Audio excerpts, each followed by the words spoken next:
I love him. He's like my brother, and I pray he should be fit and fine forever. Everyone, very wonderful day, बहुत अच्छा दिन शरद जी 11-12-13 11-12-13 और आज मुझे कहा गया था कि दिलीप साहब को जो आप विश करें वो 8 बजे विश करें, 8 बजे विश करें, 9 मिनट पे 10 सेकंड पे, 11 तारीख पे, 12 महीना और 13वां साल, राइट? 8, 9, 10, 11, 12, 13, वंडरफुल। और आज जो है बहुत दिनों में बड़ी खुशी का दिन आया हमारे घर में। वी आर सो हैप्पी क्योंकि आपको मालूम है तबीयत ठीक नहीं थी दिलीप साहब की कोई 2 महीने पहले, तो हॉस्पिटल से निकल के आए हैं और 2 महीने रेस्ट किया है, तो बहुत हमारे लिए ये खुशी का मौका है। और दिलीप साहब बहुत अच्छी तरह सब सेटल डाउन हो गए हैं, बिल्कुल नॉर्मल हो गए हैं। इतना सीरियस प्रॉब्लम था जो छोटा सा हार्ट ब्लॉक जैसे हुआ था lower regions of the heart में, तो शुक्र है खुदा का और आप सबकी दुआओं का असर है। आप सबने दुआएं की है ना? तो आप सबकी दुआओं का असर है। उनके फैंस, उनके एडमायरर्स जो उनको एडमायर करते हैं और उनके वंडरफुल डॉक्टर्स, तो आज सारे डॉक्टर्स जो हैं वो आने वाले हैं जिन्होंने उनकी देखभाल की है, तो वो सब आएंगे और हम मिल बैठ के साथ में खाना खाएंगे। तो छोटा सा एक क्वाइट गेट टुगेदर है और हम लोग we want to enjoy it. अच्छा मैम, आप कोई ऑटोबायोग्राफी भी करते हैं तो उसके बारे में कुछ बताइए। ऑटोबायोग्राफी जो है वो एक्चुअली आज के दिन जो है हमारा ख्याल था कि हम लॉन्च करेंगे। बहुत अच्छी तारीख़ है, सब ने कहा कि यूसुफ साहब की बर्थडे पे हम जो है उसका लॉन्च करें, लेकिन जैसे मैंने आपको बताया अनफॉर्चुनेटली वो 2 महीने बीच में यूँ निकल गए, ऐसे निकल गए कि थोड़ी किसी को पता होता है कि तबीयत ख़राब होने वाली है, तो उसमें 2 महीने हमारा काम रुक गया है। तो अब इंशाल्लाह जनवरी एंड या फरवरी के बिगिनिंग में हम लोग लॉन्च करेंगे।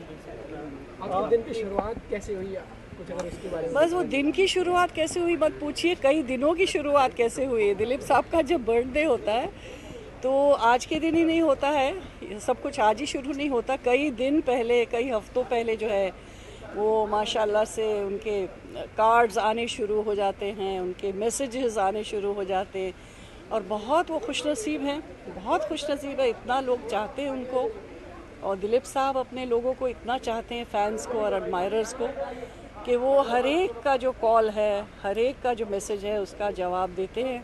और जब वो थक जाते हैं तो मैं वो कमी जो है पूरी कर देती हूँ।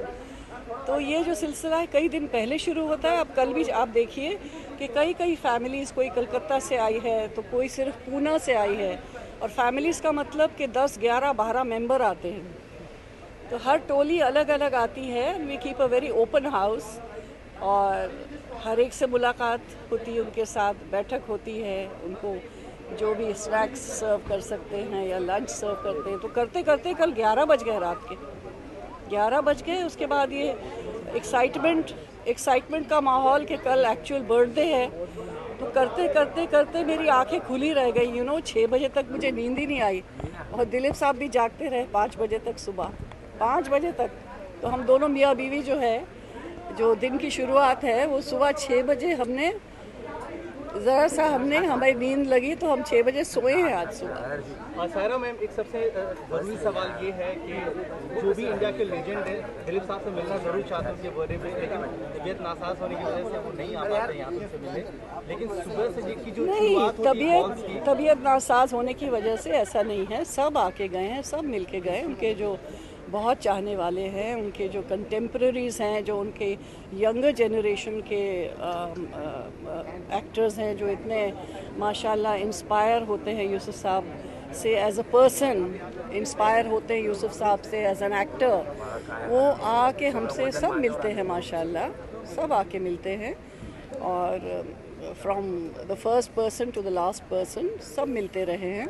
उनके मैसेजेस, उन टेलीफोन पे बात करना, कुछ जो हैं खुद से आके मिल के गए हैं इस तरह से। लेकिन ये बर्थडे बहुत क्वाइटली हमने गुजारा है, दिन भर। उनके फैमिली, फ्रेंड्स, फैमिली और बहुत क्लोज जो डॉक्टर हैं वो फैमिली की तरह हो गए हैं उनसे मिलके, क्योंकि हम ज़्यादा स्ट्रेन नहीं डालना चाहते। आप लोगों को याद होगा 2 साल पहले बहुत बड़े पैमाने पे बर्थडे किया था इंडस्ट्री के लिए, सब लोग आके यहाँ मिले थे उनसे और वक्त बिताया था उनके साथ। तो इंशाल्लाह बुक लॉन्च जो होगा उसमें सबको इनवाइट करेंगे, इंडस्ट्री वालों को बहुत, इंशाल्लाह आप सबकी दुआ से इंशाल्लाह बड़े पैमाने पे करेंगे। आप सब आइएगा, सब इंडस्ट्री वाले आएंगे इंशाल्लाह। आज जो है वो एक क्लोज फैमिली यूनिट है और उनके डॉक्टर्स। एक आखिरी सवाल, चलते चलते हर दिन आप कुछ ना कुछ दिलीप साहब को तोहफा तो ज़रूर देती होंगी, लेकिन आज खास दिन है, कोई ऐसा तोहफा आज जो देने वाली दिलीप साहब? यूसुफ साहब जो है दिलीप साहब जो हैं वो एक मटीरियलिस्टिक आदमी बिल्कुल नहीं है। यानी कि अगर आप ये सोच रहे हो कि मैं उनको कुछ कफ लिंक्स दे दूँ या उनको कुछ सोने की चीज़ या डायमंड की चीज़, कोई अनमोल चीज़ दे दूं, तो वो बिल्कुल मटीरियलिस्टिक आदमी नहीं, वो डाउन टू अर्थ है। इतने सिंपल लिविंग, इतने सिंपल हैं और इतनी सिंपल लिविंग है उनकी। तो उनको इतने सालों के बाद मैंने सबक सीखा है कि अगर यूसुफ साहब को कुछ देना है तो वो आप अपनी मोहब्बत और आपकी श्रद्धा दे सकते हैं। तो रोज़ जो है मैं उनको कुछ और ज़्यादा अपनी मोहब्बत देती हूँ और अपनी तवज्जो, और रोज़ाना कुछ ना कुछ जो है यूसुफ साहब से मैं सीखती हूँ, क्योंकि वो ऐसे कोहिनूर हैं कि माशाल्लाह से उनकी हर एक जो फैसेट होता है, फैसेट को क्या कहते हैं उर्दू में, एक जैसे कोहिनूर में से शुआएँ निकलती हैं, हर रोज़ उनके पास बैठ के एक नई शुआ जो निकलती है तो उससे एक सबक मिलता है, सबक हासिल होता है मुझे कि ज़िंदगी का क्या मायने हैं, ज़िंदगी से मुझे क्या चाहिए, ज़िंदगी से क्या सबक और क्या लुत्फ़ जो है, क्या लुत्फ़ मुझे हासिल करना है। तो it's a great lesson to be living with him and to be learning something from him every day. तो मैं बहुत अपने आप को खुशनसीब समझती हूँ कि अल्लाह ने मुझे ये तोहफ़ा दिया है, जिसका नाम है यूसुफ खान दिलीप कुमार। मैम हाँ, मैं जाऊँ, अकेले बैठे हैं। शेयर करना चाहेंगे दिलीप साहब के साथ पूरी ज़िंदगी में जो आपने बिताया है, कोई एक गोल्डन मोमेंट? एक गोल्डन मोमेंट नहीं है, वो हर रोज़ और हर वक्त जो है, हर मोमेंट जो उनके साथ बिताती हूँ वो एक से एक बढ़ के सोने पे सुहागा। यानी कि मैं कहती हूँ कि अल्लाह करे ज़ोर शबाब और ज़ियादा, तो रोज़ मैं कुछ ना कुछ उनसे हासिल करती हूँ। Thank you.